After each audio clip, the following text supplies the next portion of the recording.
พี่น้องเพิ่นก็ยังถามอยู่เด้ FC ว่าบ่ตูนเอ้ยว่าซั่นพ่อใหญ่ยาวเพิ่นได้จ่ายค่าแรงน้องบุญทวีอยู่บ่ว่าซั่นโดยจ่ายอยู่บ่โดยเฮาเอาไปอย่างนั้นเพิ่นประมาณ 7-8 แสนแหละคันเฮาบ่เอาออกไปก็ตกแล้วล้านป้าย2อันล้านป้ายแล้วอันนี้พี่น้องเฮาออกไปใช้ประมาณฮ้อนละพันเราให้นะพี่น้องเอ้ยบ่แม่นว่าบ่ให้โดยมือบุญเพิ่นก็ให้มื้อวานนี้เพิ่นให้200,000ว่านี่แล้วก็มือบุญนาแพกอันให้100,000บุญบ้านนงบักย่างให้อัน250,000แล้วก็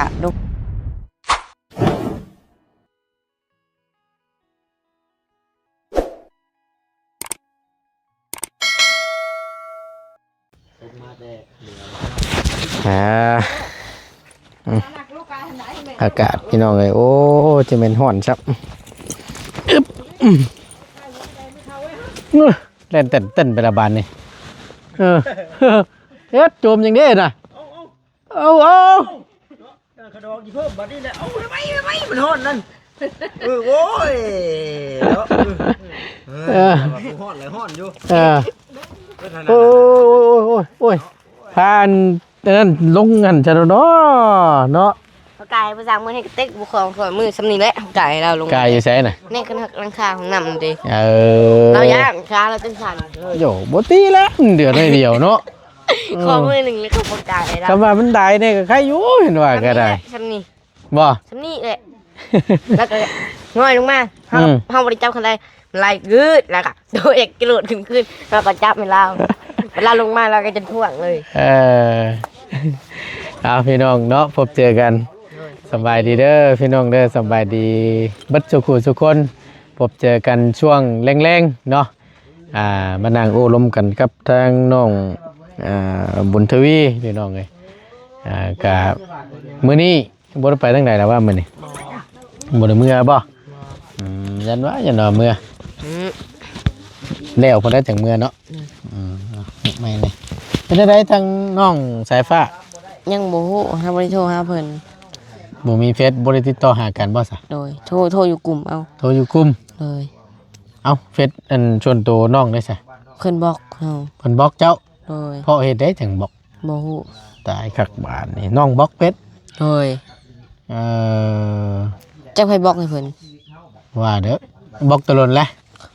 ยังบ่ดนไปได้เมื่อตอนเพิ่นอยู่นำบางอย่างมานำภาษาเมื่อทำอีกเด้หมู่เพิ่นน่ะบอกบ่โดยปลดบล็อกออกเลยเนาะมันเป็นอย่างมาพอได้โทรหากันเด้สาวทั้งเบอร์ได้ซะเบอร์ก็บ่ได้บ่โดยบ่ได้ให้กันติบ่คือบล็อกกันจ้ะบ่ฮู้เลยเฮาเล่นเกมมันพออย่าเซตมาเพิ่นก็ให้เฮาได้เพิ่นก็บอกเฮาโทรบ่ได้เลยแล้วกันบาดนี่โดยต้องไปแก้ได้นี่เนาะจะแก้เป็นบ่เอ้าปลดบล็อกได้อยู่สิเป็นนี่เฮาปลดบ่ได้ต้องพูดแล้วผู้บล็อกกันแล้วน้องสายฟ้าน่ะบล็อกบ่เฮาบล็อกเฮาจะเพิ่นมาแก้มันแก้บ่ได้เจ้าน่ะบล็อกบ่เพิ่นน่ะบล็อกเฮาเอาซับเพิ่นมาแก้แต่มันบ่ให้โดยบ้ายันแก้บ่ถือบ่จักบ่ได้เพิ่นบ่ให้เอาโทรศัพท์มาให้บ่เอาโทรศัพท์ให้เฮาแม่นแล้วฉันเนาะเอาพี่น้องเพิ่นก็ว่าโอ้บ่ตูนเด้อว่าซั่นตัดผมให้น้องบุญทวีแน่ว่าซั่นเราจะเอามีตาในเฮาบ่ได้เด้พี่น้องเอ้ยมันเป็นเด็กกระลักของเพิ่นวัยรุ่นในยุคนี้แหละตั้งจงนี่บ่ถามก่อนบ่เฮาไปตัดอยู่ห้านบ่เปิดบ่โดยบ่มีห้านเปิดเด้สิไปตัดอยู่มื้อนั้นเฮาก็มากับบักโมต่อกับเอื้อยเพิ่นมาตัดอยู่โรงเรียนห้านปิดมืดกลับเมื่ออีกบ่ได้ตัดครับบ่เสียเงินเติมน้ำมันรถนั่นมีห้านเดียวบ่อยู่โรงเรียนน่ะหลายห้านแล้วห้านปิดเลยมาแต่มื้อนี้เฮาก็สิตัดแต่เฮาไปเบิ่งห้านปิดบ่เฮ้ยต้องบ่อื่นมีแต่เรียนไส้พู่นแหละอยู่เรียนไส้พู่นเรียนไส้หน่อยโรงงานน้ำตาลพู่นจุดหนึ่งบ่อยู่หั่นน่ะตัดผมน่ะ2 3 4พู่นแหละนี่คือบ่ขึ้นไปหาตัดพุ่นจ้ะครับพี่น้องเพิ่นก็ FC ว่าโอ้ยผมยาวเด้อบุญทวีว่าซั่นว่าตูนได้ให้น้องเพิ่นไปตัดผมนี่เด้อว่าซั่นสิไปตัดได้บัดนี้มันสิแย่ตาได้มันกล้าเฮือนน่ะขึ้นพุ่นแหละบ่เลยขึ้นบ่เลยเพราะโรงงานน้ำตาลครึ่งพุ่นแหละ ถ้าไปตัดก็อยู่โรงเรียนเฮาบ่ได้เปิดใช่ ทางนั้นน่ะมีทางนั้นเนาะ โดย ลงมาทางพี่เด้อทางลงเห็นได้ บ่มีเด้ จักข้านลงมาพี่ ช่องหันนึงตัด สองหัน เฮามาตัดสั่น เจ้าเฮาบอกเพิ่นบ่ได้บ่ โอ้ได้อย่างเพิ่นตัดสั่น ให้ยักมักแบบใดน่ะ ทุบอกเลย ทูบ็อก เลย ทรงทูบ็อก เลย แบบซี่บ่ เลยเอาขึ้นอีกหน่อยนึง จอนตีนขึ้นซื่อบ่ เลยกำทางหน้าซับ จอน เอา จอนขึ้นแล้วก็ตั้งหน้านี่เอามาให้มันปกๆละภาคนี้ เลย ประมาณนี้ เอาอันนั้นตัดถุงไฟฟ้าเฮาบ่อยากตัดแล้วคือบ่นิ้วพาไปตัดนะจำนางหัว บ่ เกือบจำนั่นเลยหนึ่งถ้าเขาบ่อยากตัดเลย เออมันเป็นยักษ์แนวนั้นมันก็สะอาดมันก็ หมอ นั่น ห้าวผัดบ่มากห้าวผัดบ่มาก ได้ตัด ห้าวผัดบ่มาก เออมักเนื้อนี้ ตัดผู้เดียวหายเลย บ่ ห้าวบ่ไปตัดเลยตัดเทอเดียวหันนะห้าวบ่ตัดเลย โอ้ย ถ้าไปตัดเทอหนึ่งเขาเจอห้าวบ่ไปเลย ห้าวบ่ไปฮะเขาอยากตัดจันให้อีก ยากแน่ซะเนี่ยนะแต่เฮาบอกเพิ่นก็บ่ได้บ่ซะ ยังบ่ฮู้ ว่าตัดเอาช่วงคล้ายๆตัดเอาช่วงเก่าแต่ว่าให้มันสั่นขึ้นมาหน่อยนึงสินะบอกเพิ่นจริงๆนะ ได้อยู่ ถ้าว่าตัดอีกแบบนี้ได้บ่ซะ แบบไหนบ่ อ่า ก็ยังยากแน่เลย มักเนื้อนี้ เลย หมู่ตัดเนื้อนี้บ่ด้วยเนี่ย ตัดนี่มืด ตัดแบบสิ เลย เป็นช่วงแบบสิบ่ เลย เพิ่นมักเนื้อนี้เลยพี่น้อง เนาะแปลกอยู่ได้พี่น้องคือว่าแหละมักบ่คือกันตามรุ่นตามยุคตามสมัยว่าซั่นซะในยุคของเพิ่นนี่ก็อีกแบบเด้คือยุคในระบ้าวนี่ช่วงบ่ต้นเป็นวัยรุ่นนี่ก็โยกปาด หลักไส้เพิ่นเลยบ่ บาดโตยาวกว่าปีนี่ปีตกปีตะงอนนี่ตัดผมนี่ เคยเห็นแต่วัยรุ่นในเพจที่ผมตกพี่ อืม ยำบุญทางก็เห็นอยู่ สิทธิ์นี่ป้าดอข้อนี่สิแล้วเอียงไปสิแล้วข้อเอียงไปแล้วแหละ ส่งคอมเมนต์ มี พี่ หน่อย ส่งผมตกพี่ แม่นบ่ ตกตาข้างหนึ่งก็เวียด มาแฮงได้ดิเนาะ เลยกำลักใส่มาเอง เป็นได้ ตัด กัน ข้าง แต่เงินแม่เจ้าพ่อเจ้าได้ติดต่อมาอย่าบ่ได้โทรดินนำอ โท ย่าร บ่ เฮาอยู่ ช่วงได้เพิ่นสิมาบัด ยังบ่ฮู้เพิ่นยังบอกว่าหาเงินก่อน ยันว่ามาอยู่น้ำลูกน้ำเต้า อย่าว่ายามหน้าเพิ่นสิลงมาเฮ็ดหน้าให้แล้วเพิ่นสิขึ้นไปอีก ยำนาสิลงมาเฮ็ดนา โดย แล้วลำให้ลำนาแล้วเดี๋ยวสิกลับขึ้นไปอีก โดยบางทีก็บ่ได้กลับดอกเฮาบ่ให้กลับ โทรหากันกูมืออยู่บ่ บางมื้อก็โทรมื้อก็บ่โทร บ่ มีแต่เพิ่นถามว่าเฮ็ดเวียกเมื่อยอยู่บ่ ทางแม่ถามนะ โดยกับแม่ก็พอนำ เพิ่นได้ฝากเงินมาให้ใช้อยู่บ่ ผากเดือนลังเลยเดือนคืนลัง เพิ่นยังบ่ได้พากเดือนนี้ บ่ เลย เท่าไรเพิ่นฝากมาแต่ละเทื่อ เฮาขอเพิ่น500เกรงใจเพิ่นแต่ก็พอเลี้ยงเฮาก็บ่กล้าขอหลาย อะไรอิงตามแล้วแต่ผู้เพิ่นอยากให้เนาะ โดย 500 บางทีเฮาก็บ่ขอเพิ่นก็พากให้ เ เฮาก็บ่กล้าขอหลาย พอเลี้ยง โดย พอหน้านะพี่น้อง โดยอยากได้ก็หาละหาได้หลายก็หาเอาเองวันนี้ บ่ติแหละยังดีเด้ยังคิดได้นี่ โดย คือบางคนน่ะคิดบ่ได้ซำได้พี่น้องเนาะมีแต่ขออย่างเดียวอยากได้อย่างเดียวแหละแบบบ่จักเกรงใจอย่างประมาณนี้นะ โดย ก็เป็นการดีละเนาะเป็นการดีที่แบบว่ารู้จักแบบเกรงใจจังซี่นะพี่น้องเนาะตัวตั้งปู่พ่อคิดเห็นก็ให้เนาะ โดย แต่ก็เสื้อน่ะพี่น้องเอ้ยถึงแม้ว่าบ่เป็นสายเลือดก็ฮักแพงเนาะถึงแม้ว่าบ่แม่นพ่อเฮาแท้ๆก็ฮักแพงนั่นแหละว่าซั่นซะเนาะดีแล้วล่ะเฮาอยู่กรุงเทพก็ใหญ่เป็นบ้าวแล้วก็ โดย หาเอา โดย คือ เฮาก็ใหญ่แล้ว เฮาเฮ็ดเวียกเฮ็ดงานได้คือไปนำพ่อสร้างนี่ก็มาซอยเวียกซอยงานเราก็ให้อยู่เด้ มื้อละแสนมื้อ50ก็เอาหาเอง ใครก็เฮาอยู่ซื่อเนาะ โดย แม่นละ ไปตัดอ้อยบ่ฮอดได้มื้อ50 โอ้ยเผื่อเจ้าสิได้50,000 เพื่อสิสร้างอีก สร้างตัดโอ้ยาก กันคายกับกันคาย กล้าเป็นคนลำบากเลย สุดเลยแหละไอ้ตัดน้อยนั่นน่ะ ถ้าบ่รีบ่มา ยอรับ ถ้าบ่รีบ่เข้ามาซอยน่ะแห้งสิถูกแล้ว อ่า ตะกี้ไปแบกอ้อยลุงอ้อยนำเข้าอยู่โรงงานแท้ บ่ โดย โรงงานอัน โรงงานน้ำตาล โรงงานน้ำตาลใกล้บ้านเจ้านะ โดย เคยไปแบกบ่อย่างนี้กัน เคยเอาอ้อยลงตลอดเด้ อืม บางมื้อก็20 30ได้ อืม ขนาดเราช่วยก็50 โดยเพิ่นให้อะนะ โดย โอ้ไปเฮ็ดอยู่หั่นแล้วจักเดือน โอ้ร่นเติบเลยเผื่อบ่รีเขามาถ่าย อืม เผื่อบ่รีบ่เจ้าแล้วเขามา อืม บ่ยาวบ่รีตอนที่หนึงก็บ่รีก่อนหนู โดย แล้วก็ลายขึ้นเรื่อยๆก็ผู้ที่เจ้ามาเลย อืม ร่นเติบบ่รีเขามาดูเลยก็บ่ได้ไปสักหน่อย โดยคือช่วงนั้นนั่นแม่นไปเฮ็ดเวียกเนาะ โดย อืม ก็เขามาตอนน่ะให้ว่ากำลังหนึ่งข้าวกับน้องเลย อืม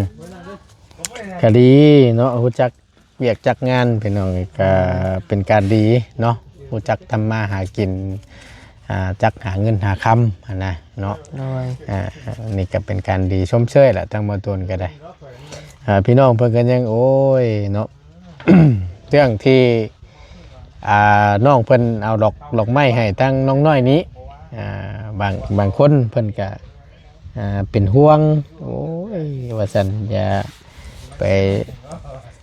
ล้อเล่นกับความรู้สึกของน้องๆเพิ่นเด้อว่าซั่น มันก็ชื่อว่าจังใดพี่น้องมันคือทางน้องเพิ่นทั้งสองนี่ก็ฮู้ๆกันอยู่แล้วหั่นนะแบบว่าก็เนาะให้ด้วยความฮักความมักแบบว่ามักแบบพี่มักแบบน้องจริงๆนะพี่น้องเนาะก็บ่แม่นว่าสิมักแบบสู้แบบแพนดอกทั้งน้องเพิ่นก็ได้เนาะ โดย ให้ เพิ่นเอาเพิ่นเป็นเอื้อยเฮาก็นับถือเป็นเอื้อยเลย ให้แนะนำเอื้อยน้ำน้องจริงๆนะ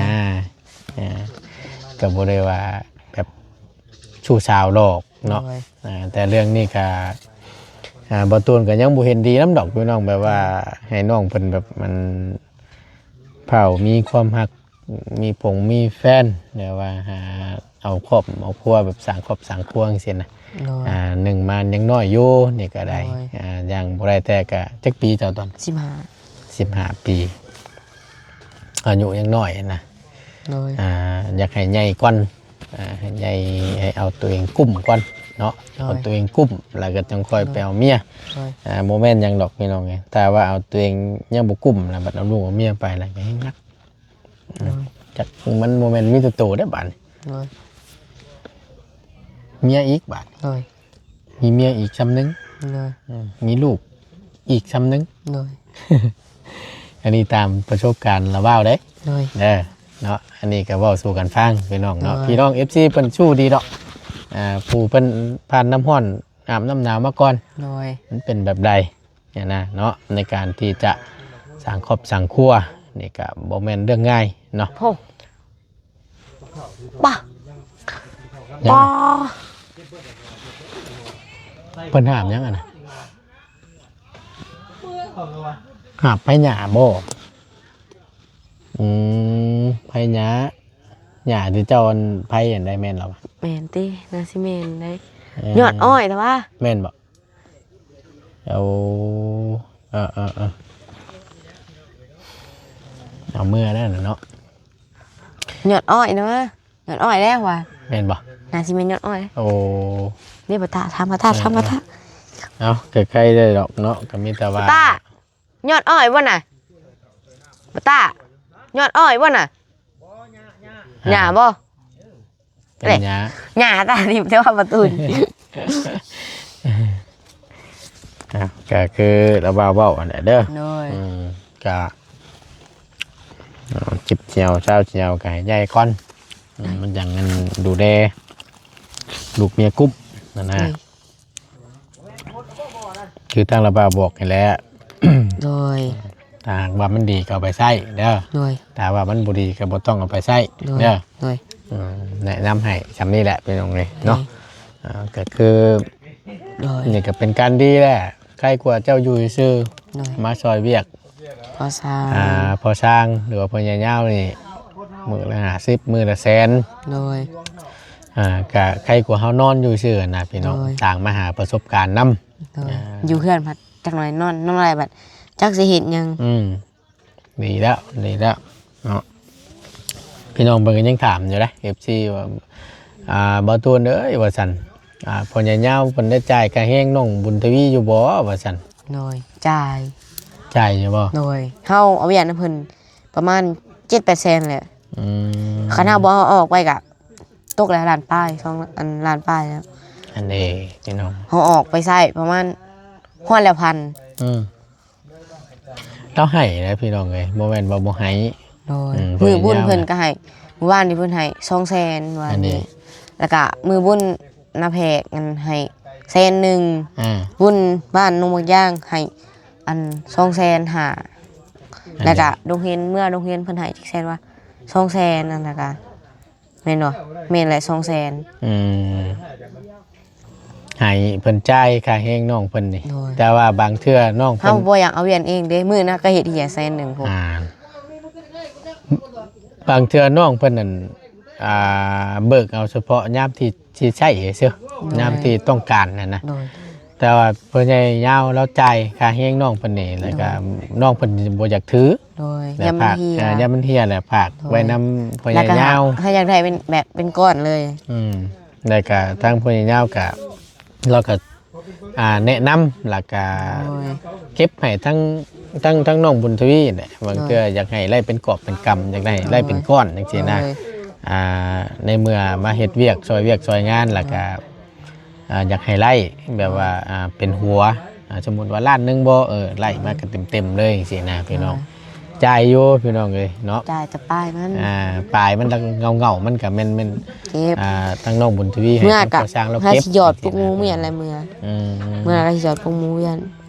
พวกหมูอยู่ในเฮือนบ่ โดย รุ่นไหนกับพวกหมูนะ ดิน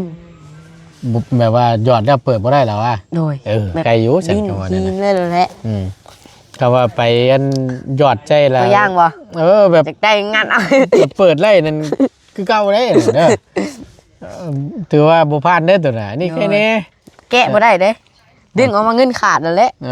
ทุบบาทเดียวรวดน่ะนะ ทุบ พี่ บาท น้อง เดียว อ้ เต็มบ่จังทุบ แต่ว่ายามต้องการโอเคพร้อมเปิดจังซี่นะแต่ว่าไปเอาอันกระปุกหยอดปิดเปิดได้นั่น มืดจังเลยมืด เบิดคือเก่าอ่ะนะ เอาออกเนาะ เอา หมูรอดกะดึ ปั ง ญ อ ญา อก มัน เลย เบิดแล้วโอ้ยแนมเห็นอยู่เปิดได้อยู่เปิดเอาซะจังซี่นะ ได้แต่แย่งแหละตอนนั้น นะพี่น้องเนาะก็ดีแล้วล่ะสมเสยอยู่ทางบนต้นก็คืออย่างเช่นน้องสายฟ้ามันก็เผาเพื่อน โดย อยู่เบิ่งเพื่อนเบิ่งชาตินั่นแหละเบิ่งไก่เบิ่งหยังให้แล้วเนาะ โดย ก็แล้วตัวบ่ดีเฮ็ดเทือนเฮ็ดชานกับ มันคือเพิ่นอยู่คนเดียวได้เพิ่นเงา บ่มีผู้มานอนนำบ่ บ่ได้มือเขาอยู่นํเพิ่นก็ดีใจอยู่ได้ บ่ตีแหละบ่เนาะอ้ายอยู่นำพอได้อุ่นนั่นแหละพอได้อุ่นใจ จังเว้นกะเพิ่น พอก ะ ได้มีเหือมีแห้งนั่นแหละเฮ้ยเนาะยามอ้ายมาอยู่นำ โดย อบอุ่นบ่ติไปล็อกอันนี้คือกันกับทั้งละบ้าวคือกันและอยู่ผู้เดียวมันก็เหงา โดย มีหมู่อยู่นำก็พอได้หมู่ปากหมู่เว้า เฮาคือกันเลยอยู่ที่กับเงาเลย เป็นหยังมามันจังพอได้เต้นได้เล่นหา ให้ กั เจ้าน มาดิแบบยามตอนเช้านี่เฮาลุกมาเฮานั่งเงาคนเดียว แบบตอนเจ้ายังบ่มาเด้ ช่วงเช้ากันบ่ โดย ตื่นมาแล้วเหงา โดย บ่มีหมู่ปากหมู่เว้าบ่ โดย จัง มา คือ ลุกมาเลี้ยวเข้าไปเถากับบ่เห็นไปมื้อเลยตื่นมาลุกมาเฮาก็ลิ้นโทรศัพท์นั่ง จัก นั่ กัน งเหงา จักสิเว้านำไผติ เลย คำชุมแล้วว่ามาละม่วนบ่ โดยม่วนแท้ พอได้ปากได้เว้าเนาะ โดย มีหยังก็ได้กินน้ำกันเนาะ โดยกินหมอกินเมียกระแซ่บ นี่แหละพี่น้องไงเนาะ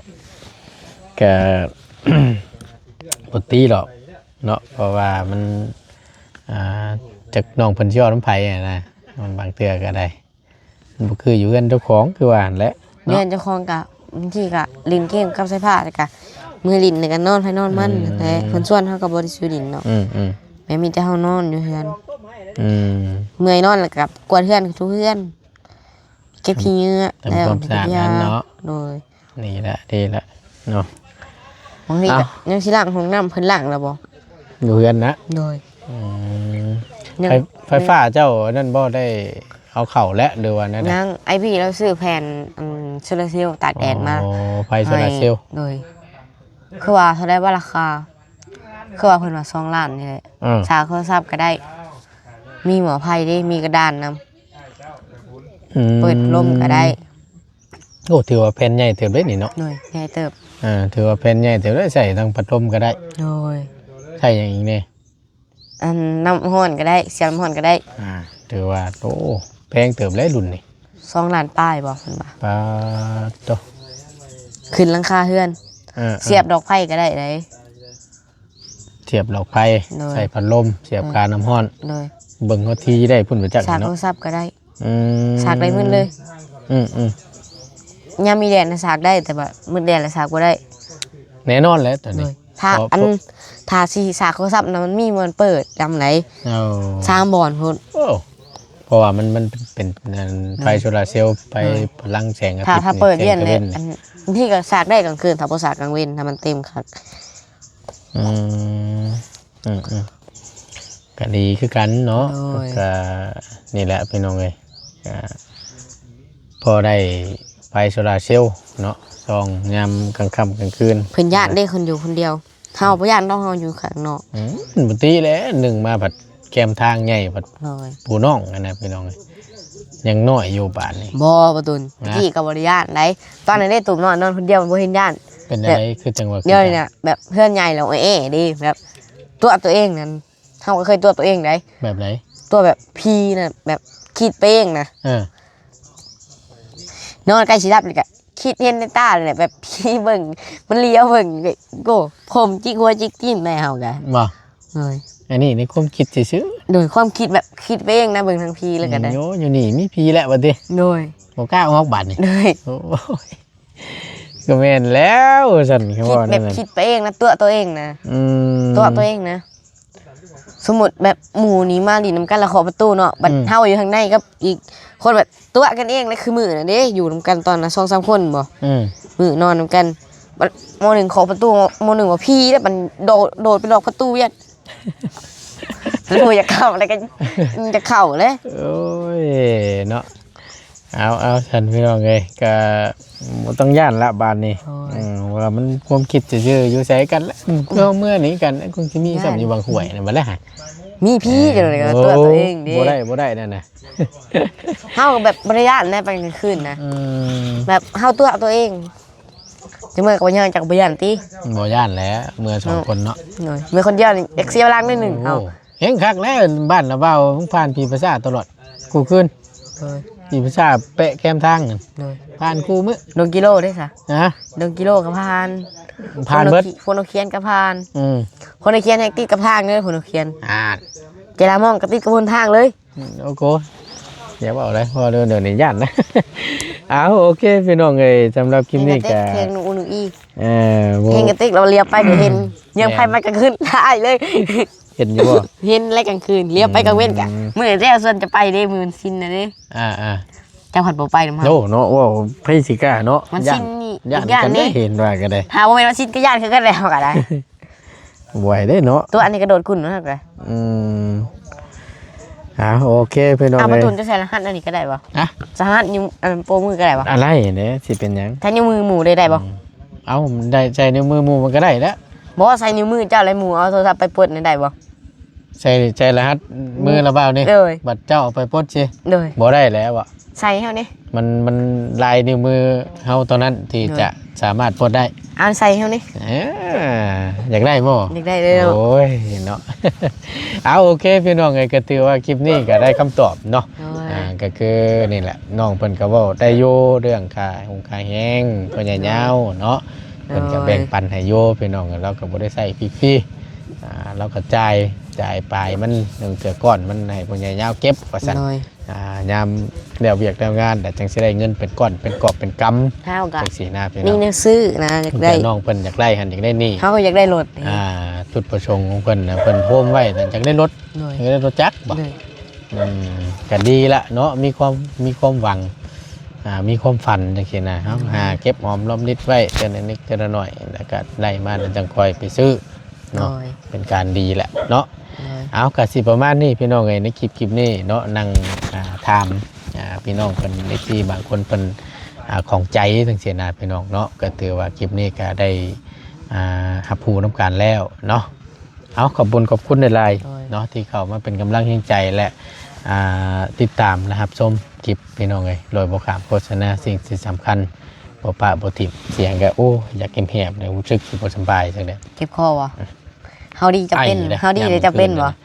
ไอยาม บ่ คื บ่ น ตูน นะ เฮาดีเลยจะเป็นบ่ ย่านเดี๋ยวนั่นแหละเดี๋ยวนี้ คือเบา อากาศ ตะกี้ก็เบาไล่เด้ เย็นบัดนี้ เบาไล่เลยกะต่อเฮา เล็กๆเลยๆก็แม่นบ่ได้แหละ เลยไปกับหัวควันแล้วดิ ปากจนบ่มีเสียงอะนะ หัวควันแล้วปากเราบ่มีเสียงหัวควัน เรา นะ มาหาเพื่อหมู่รถ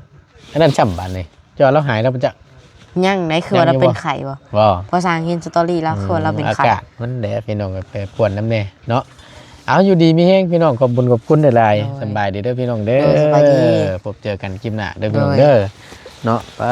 ถือว่าเร่งเข้าได้ทั้งไหนก็ได้เนาะ